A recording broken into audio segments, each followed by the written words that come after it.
बिस्मिल्लाहिर्रहमानिर्रहीम। उम्मीद है आप सब खैरियत से होंगे। वीकली क्लोजिंग 57,063 की कल हम लोगों ने मार्केट में विटनेस की और 57,750 का मार्केट ने न्यू हाई बनाया।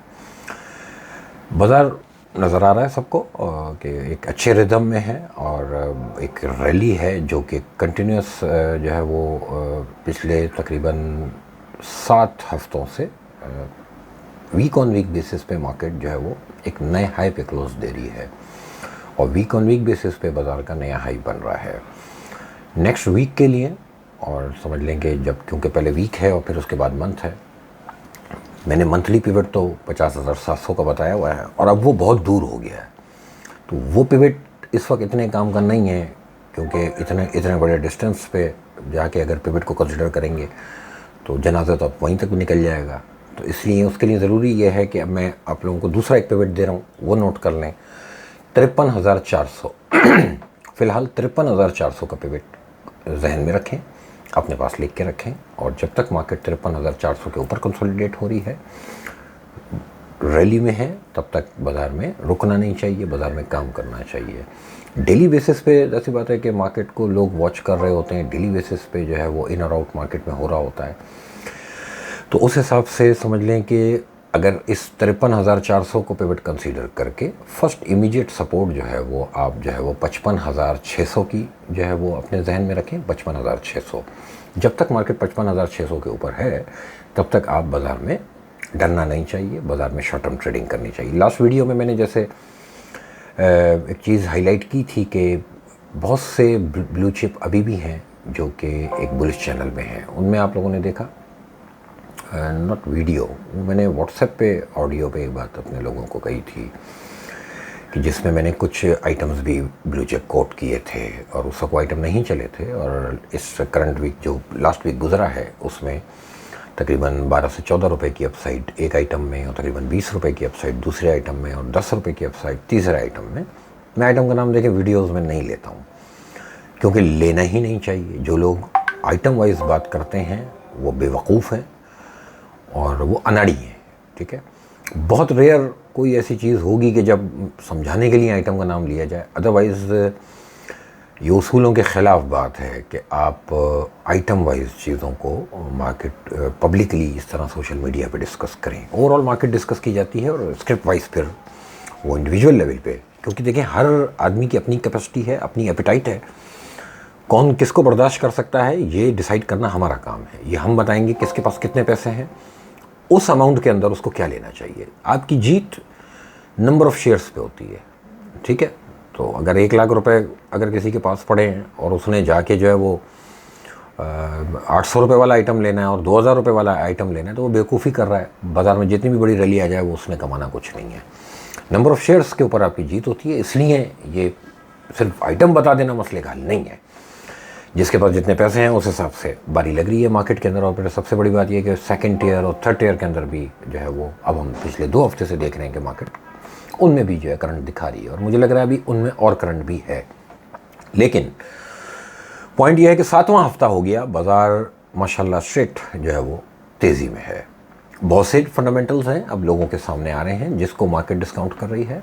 और सबसे बड़ी चीज़ कि जो आपकी इंटरेस्ट रेट्स हैं, अब उसमें एक बड़ी उम्मीद जो है वो बन चुकी कि आने वाले दिनों में मुझे ऐसा लगता है 2024 का जो स्टार्ट होगा वहाँ पर कुछ इंटरेस्ट रेट हम शायद नीचे आता हुआ देखेंगे। और इससे बड़ी बात यह है कि बड़े अरसे के बाद IMF के साथ जो आपकी मीटिंग हुई और IMF के साथ जो जिस तरह से कंक्लूड किया हमारी फाइनेंस मिनिस्ट्री ने IMF डील को, ये बहुत अरसे के बाद देखा गया कि इतना स्मूथ ये प्रोसेस हुआ। अदरवाइज़ पॉलिटिकल पार्टीज़ अब तक तमाशा बनाती नहीं और IMF को भी चढ़ाती नहीं और बहुत सी चीज़ों में IMF को धोखा भी देते रहे ये लोग।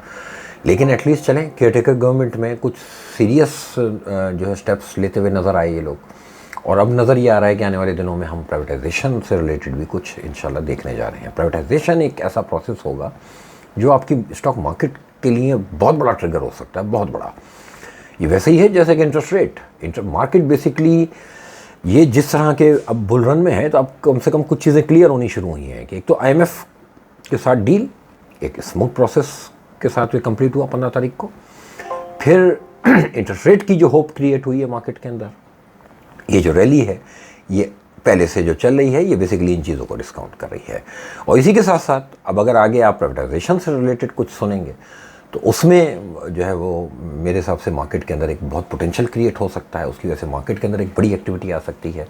मार्केट के वॉल्यूम्स बस बता ये रहे हैं कि नियर टर्म में कहीं बाजार में करेक्शन आएगी लेकिन देखिए ये एक एक्सपेक्टेशन हो सकती है, आप एनालाइज करके किसी भी एक चीज़ के लिए तैयारी कर सकते हैं, इंतज़ार नहीं करते। क्योंकि इंतज़ार करने वाले वो लोग भी हैं, मैं जानता हूँ, जिन्होंने मुझे 50,000 और 51,000 इंडेक्स पे कहा था मार्केट तो बहुत बढ़ गई, और मैंने अपनी वीडियोस में कहा था कि मेरे हिसाब से तो बढ़ी नहीं है, तो 57,000 आ गई। तो अच्छा, अब ये फेज़ ऐसा है बेसिकली कि जो इंतज़ार करेगा उसको बाजार शायद कुछ अरसे के बाद बिल्कुल हमेशा के लिए मार्केट से आउट कर देगा। एक एग्जाम्पल, एक फॉर सपोज मार्केट करेक्शन ना करे और बाजार यहाँ से भी 5-6 हज़ार पॉइंट अगर ऊपर चली जाए, तो जो इंतज़ार में था 50,000 इंडेक्स पे कि बाजार नीचे आएगा, क्या वो एंट्री कर सकेगा कभी अराउंड यहाँ से 5-6 हज़ार पॉइंट और ऊपर जाके? वो कभी भी नहीं कर सकेगा। और फिर उसको अगर वो किसी से एडवाइस भी मांगेगा ना, तो एडवाइस करने वाला भी जो है वो उससे डरेगा, क्योंकि इसने पीछे से कुछ नहीं कमाया। यहाँ से ये बिस्मिल्लाह करेगा कि जहाँ पर जाके बाजार में एक हल्की सी भी करेक्शन आए तो 5-7 हज़ार पॉइंट मार्केट घट जाए, तो वो उसके लिए तो मौत जो है बन जाएगी। इसलिए मैं बार बार लोगों से ये कह रहा हूँ कि मार्केट से आउट मत हो। ये मत सोचें कि मार्केट बहुत सस्ती है। मार्केट की जो वैल्यूएशंस हैं ये तो अभी समझ लें कि कोई वैल्यूएशंस है ही नहीं, क्योंकि ब्लू चिप में सेक्टर वाइज बाकायदा करेक्शन आ रही है। आप नोट करें, अगर सेक्टर वाइज आप मार्केट को जज करना शुरू करें डेली बेसिस पे, तो कोई भी एक सेक्टर 1-2 दिन परफॉर्म करता है, उसके बाद वो एकदम कूल डाउन होता है और उसके बाद वो 1-2 दिन करेक्शन कर लेता है, अच्छा खासी एक करेक्शन आ जाती है उसमें, और उसके बाद वो एक नए हाई बना देता है। इसी तरह ये बार बार जो चेंज ऑफ हैंड्स जो मार्केट में सेक्टर वाइज हो रहे हैं, इसी ने मार्केट को अब तक यहाँ पर 57,000 के ऊपर लाके खड़ा किया है। लेकिन थर्ड टियर, सेकंड टियर के अंदर जहाँ से बातें जनरल पब्लिक होती है, ठीक है, अब उनमें वॉल्यूम्स बढ़ने शुरू हुए हैं। ये एक इंडिकेशन होती है कि मार्केट जो है वो जब थर्ड टियर के अंदर काम शुरू हो जाए तो बाज़ार में फिर आप ज़्यादा एक्सपेक्ट करते हैं कि मार्केट जो है वो करेक्टिव फेज़ में किसी वक्त आएगी। जैसी बात है कि कुछ फंडामेंटल्स थे कि आईएमएफ से डील होनी थी, 15 तारीख तक वो उनकी मीटिंग्स चलनी थी आपस में। अब वो नेगोशिएशंस जब से कंप्लीट हुई हैं, अब उसके बाद क्या नेक्स्ट ट्रिगर है कि मॉनेटरी पॉलिसी में मैं नहीं एक्सपेक्ट करता कि शायद अभी दिसंबर की में कोई अगर ऐसा अनाउंसमेंट आए या कोई सरप्राइज़ अनाउंसमेंट आ जाए, मैं नहीं एक्सपेक्ट कर रहा। मैं एक्सपेक्ट करता हूं कि 2024 के स्टार्ट में जो भी मॉनेटरी पॉलिसी होगी उसमें हम डिस्काउंट रेट को नीचे आता हुआ देखेंगे, लेकिन हमें अपनी इन्फ्लेशन पे नज़र रखनी चाहिए। अभी 2 रुपये पेट्रोल प्राइसेस पे भी कम हुआ है। फिर हमें बड़ा एक ब्लेसिंग अल्लाह की तरफ से मिल रही है कि इंटरनेशनल क्रूड ऑयल ने $80 का जो मैंने पिवट दिया था ऑयल की फोरकास्ट में, उसके नीचे बहुत कंफर्टेबल ट्रेड हो रहा है। और सिर्फ ट्रेड नहीं हो रहा, नीचे 76 तक गया और उसने एक रीटेस्ट भी किया, 79.75 का हाई बनाया। यानी जो पहले सपोर्ट थी उसको रेजिस्टेंस बनाया। मार्केट में एक रीटेस्ट थ्योरी होती है, जो लोग समझते हैं वो इस चीज़ को पिक कर लेंगे कि बाज़ार का रीटेस्ट करना बड़ा जो है इंपॉर्टेंट होता है। तो ऑयल ने रीटेस्ट किया है और उसके बाद बाज़ार ने $72 का लो बना लिया, अराउंड 76 अराउंड जो है वीकली क्लोज आया है। मेरे हिसाब से ऑयल में बेरिश रहना चाहिए, ऑयल जा रहा है नीचे। और जो 64 का जो ऑयल ने पिछले इसी साल के अंदर जो $64 का जो लो बनाया था, मुझे उम्मीद है कि वो लो ब्रेक कर देगा ऑयल, क्योंकि जो इज़राइल साइड से जो ख़बरें थीं, जो पैलेस्टाइन वॉर का जो मामला था, वो शुरू में फियर था कि वो वॉर कहीं इस तरह से ना जो है वो फ्लेम अप हो जाए कि कहीं पूरी दुनिया आपस में इंगेज हो जाए और इन कमोडिटीज़ को जो है वॉर टूल के तौर पे यूज़ किया जाए। तो पिछले वीक में तमाम बड़ी कंट्रीज़ की तरफ से कुछ इस तरह के स्टेटमेंट्स आई हैं कि ये इस वॉर में कम से कम ऑयल को वॉर टूल के तौर पे यूज़ नहीं किया जाएगा। और उसी के बाद ऑयल ने जो $80 तोड़ा है। अब ये ऑयल का नीचे जाना बेसिकली पाकिस्तान के लिए एक बड़ी खुशखबरी वाली बात है कि अगर इंटरनेशनल प्राइसेस नीचे जाती हैं और दिसंबर में कुछ इन्फ्लोज जो पाकिस्तान में एक्सपेक्टेड हैं हमारे यहाँ, अगर स्टेट बैंक के पास कुछ इन्फ्लोज भी आने शुरू हो जाते हैं, तो डेफिनेटली हम अपने यहाँ रुपये को स्ट्रेंथन होता हुआ भी देखेंगे और इंटरनेशनल ऑयल प्राइस के नीचे जाने से हम आगे अपने यहाँ महंगाई को भी कम होता हुआ देखेंगे, अपने यहाँ पेट्रोल प्राइसेस को कम होता हुआ देखेंगे। ये एक वो चीज़ें हैं कि जिसका नेक्स्ट 4 मंथ्स 6 मंथ्स में जिनके इम्पैक्ट्स आने शुरू होंगे एक आम आदमी तक। अभी तक एक आम आदमी पे उसका इम्पैक्ट इसीलिए नहीं है कि स्टॉक मार्केट पहले रिएक्ट करती है, बाज़ार ये रिएक्ट करके बता रहा है कि आज अगर मैं खुश हूँ तो कल आपके लिए भी खुशखबरी होगी इंशाल्लाह। और ऑयल अगर $70 ब्रेक कर देगा तो फिर तो मज़ा ही आ जाएंगे, जिसको कहते हैं कि फिर बहुत स्पीड से एक स्लाइड हम ऑयल में अभी देखेंगे। अभी मुझे लगता है कि $80 to $70 इन बिटवीन ऑयल काफ़ी दिन जो है कंसोलिडेट करेगा, लेकिन बेरिश रहना चाहिए, बेच के काम करना चाहिए। इसी तरह गोल्ड का पिवट दे रहा हूँ, गौर से सुने, $210 का गोल्ड का पिवट है।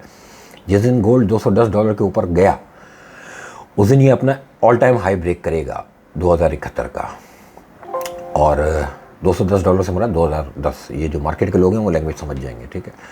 और अभी ऑयल तकरीबन अराउंड 1990 अराउंड आसपास कहीं ट्रेड हो रहा है, 1990 अराउंड। और गोल्ड को बेच के काम करना चाहिए, स्टॉप लॉस $2010 का रख के। मुझे लगता है गोल्ड भी रिवर्स हो जाएगा, क्योंकि ये जो वॉर है इसने अब 3-4 हफ्ते के अंदर इस बात को क्लियर कर दिया है कि दुनिया इंगेज नहीं होने जा रही। ये एक नॉर्मल रूटीन वॉर जो कि हम अपने पैदा होने से सुन रहे हैं, ये वैसे ही फ़िलहाल चलता रहेगा। दोनों पार्टियां उसको रिलीजियस साइड पे देख रही हैं, तो वो बस ठीक है, इनको फ़िलहाल इंगेज रहने दें। अब क्या कर सकते हैं, अब ये एक डिफरेंट टॉपिक है। अफसोस है वहाँ जाने जा रही हैं और दुनिया को चाहिए कि उसके लिए कुछ करें, लेकिन कम से कम कमोडिटीज़ को जो है वो वॉर टूल के तौर पे नहीं यूज़ किया जाएगा। ये हमारे लिए एक खुशखबरी है। तो इसलिए आने वाले दिनों में बाज़ार में कहीं कोई कंसोलिडेशन आती है या कहीं कोई करेक्शन आती है तो वो अपॉर्चुनिटी होगी हमारे लिए कि हम नई एंट्री लें, या उन लोगों के लिए जो अभी पिछले इस रैली में नहीं कमा सके तो उनके लिए एक दोबारा से एक मौका मिल जाएगा। अदरवाइज़ करेक्शन का इंतज़ार नहीं करना चाहिए। बाज़ार ओवरऑल बहुत बुलिश है, क्योंकि स्क्रिप्ट वाइज जो हैवी वेटेज हैं उनको जब मैं देख रहा हूँ तो मुझे तो लग रहा है कि अभी उनमें कुछ नए हाइज बनेंगे उन स्क्रिप्ट्स के। तो जब उन स्क्रिप्ट्स के नए हाई बनेंगे तो डेफिनेटली इंडेक्स जो है वो उसको रिफ्लेक्ट करेगा। सेक्टर वाइज चीज़ों को देख के चलें, सेक्टर वाइज करेक्शन आ रही है बाजार के अंदर। जिन आइटम्स का अभी नंबर नहीं आया है, आई एम श्योर कि लास्ट वीडियो में भी मैंने एक बात की थी कि आईटी सेक्टर नहीं चला था, उस वक्त बिल्कुल भी नहीं चला था, और मैंने कहा था कि अब आईटी सेक्टर की बारी आएगी। आप देखें आईटी सेक्टर ने माशाल्लाह पिछले वीक में बहुत आउटस्टैंडिंग परफॉर्म किया है, और अभी आईटी सेक्टर में मुझे बहुत रूम दिख रहा है। लेकिन आईटी सेक्टर के ऊपर एक ख़ास अलग से एक अपना व्यू शेयर करूँगा, लेकिन अभी वो टाइम नहीं है। अभी मेरे हिसाब से आईटी सेक्टर को जाना चाहिए, लेकिन एक ख़ास लेवल पे आके इंशाल्लाह आईटी सेक्टर पे कोई ख़ास चीज़ शेयर करूँगा। अभी लेकिन जाने दें, अभी इसमें एक्टिविटी है और एक्टिविटी भी आएगी। लेकिन आपकी आइटम सिलेक्शन इंपॉर्टेंट है, चाहे वो किसी भी सेक्टर में हो, और क्विक इन और आउट इंपॉर्टेंट है। अब ये बात मैं बार बार कह रहा हूँ, किसी एक दिन मुझे और आपको मार्केट बताए बग़ैर बाजार मेरे अनफेवर खड़ा हो जाएगा। जिसको भी मार्केट में काम करना है हाई रिस्क जहन में रख के काम करे, ये मैं बार बार इंडिकेट कर रहा हूँ, चाहे वो मेरे क्लाइंट्स क्यों ना हो। मेरे क्लाइंट्स भी इस बात को समझ लें कि जो भी चीज़ दिला रहा हूँ तो कल को रोना गाना नहीं आपने दिलाई थी, तो वो आपने जो दिलाई थी बेसिकली वो साथ साथ में ये कह रहा हूँ कि हाई रिस्क है। जो करना है इस बात को जहन में रख के करें कि फंस के नहीं बैठना है, क्योंकि बाजार अगर करेक्शन करेगा तो वो ऐसी नहीं होगी कि वो 2 दिन की करेक्शन है, 3 दिन की करेक्शन और फिर वो रिदम बनाएगा। अब अगर बाजार करेक्शन में आएगा तो 2-2.5 महीने आपको इंगेज कर देगा, लेकिन अभी आया नहीं है, बुलिश है। बाजार की 57,000 के ऊपर की वीकली क्लोजिंग बहुत बड़ी क्लोजिंग है। मार्केट ने फ्राइडे को भी नया हाई बनाया। मैंने एक वीडियो में बता दी है, सिखा दी एक चीज़ कि जब तक नए हाई बन रहे हैं तब तक करते रहें इसमें काम। जब तक मैचिंग हाइज ना बने बाजार से नहीं डरें। नीचे आप 55,500 का स्टॉप लॉस रखें, ऊपर तेज़ी करें और स्काई इज़ द लिमिट। और इसमें आइटम वाइज अपने आप को स्विच करते हुए चलें। एक ही आइटम से शादी करके बैठ जाएंगे तो वो बेगम की तरह गले आ जाएगा। बेगमात गले आती हैं तो ऐसे शेयर गले आएगा, ठीक है। और फिर वो शेयर पड़े अंडे बच्चे दे देगा, फिर पूरी फैमिली संभालनी पड़ेगी, तो मुश्किल ज़्यादा है, ठीक है। तो इसलिए शेयर्स को चिपक के मत बैठें। एक लिया बेचा, फिर दूसरा लिया बेचा। ट्रेडिंग इसी चीज़ का नाम है, और ट्रेडर इसी को कहते हैं जो क्विक इन और आउट करना जानता हो। जो बहुत ज़्यादा कोल्ड ब्लडेड लोग होते हैं स्टॉक मार्केट उनका काम नहीं है। शार्प रह के काम करेंगे, बहुत नोट बनेंगे। आप लोगों का बहुत शुक्रिया।